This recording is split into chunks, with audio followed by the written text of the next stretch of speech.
the size matter? In some cases it does, in others don't. But when it comes to buying or finding the right size of a light board, you need to consider not just the size, but quite a few other things as well.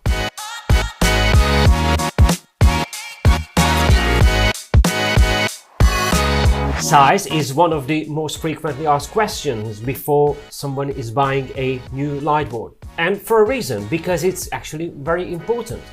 But it's not just the physical size you need to consider before you choose the right fit.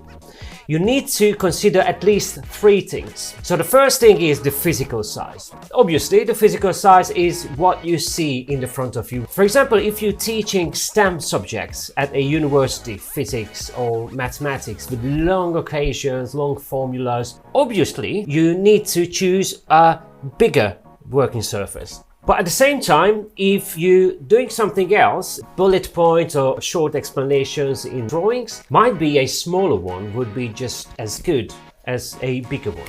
The second one is practicality. At least two things. So one is that how big space you've got. Because obviously you might want to have the biggest light board on earth. But if you just only have a smaller sized room, maybe you can't really host that. And the second one is about portability. Because some of our clients wanting to use this in different places, you have to transport it. When it comes to that priority, you would probably just have a smaller one. And the third one is the use case or video format. Most of the cases people, when thinking about using a light board, they thinking about using in a kind of traditional way. So you've got one presenter delivering presentations and doing live calls with a light board, but people would try to shift to a kind of conversational based video format when you're not just having one presenter but actually two people, two professionals having a professional conversation about a topic. At the same time, they want to do illustrations on the screen. So for those, you should have a little bit bigger one. But we were mainly talking about the traditional light board, but there is a spin. How about the Smart-lightboard?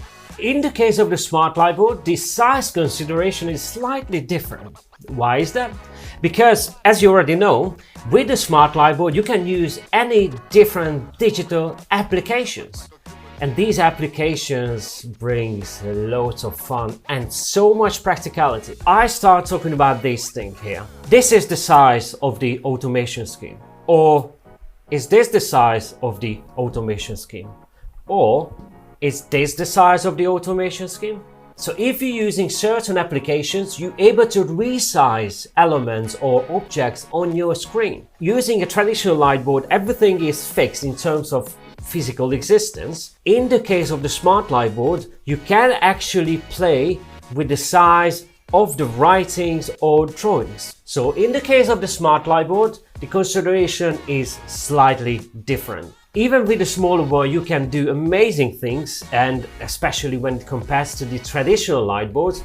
But at the same time, and this is why we've got two different sizes, 46 and 70 inches, because remember, if you want to have conversational based video format, even if you're using a Smart-lightboard, you should really have a 71. I hope you find this helpful, but if you have any other questions regarding to anything about light boards and Smart-lightboards, please do contact us and we're more than happy to answer to any of your questions you may have. And in the meantime, if you already have, enjoy your light board. If you don't, get one.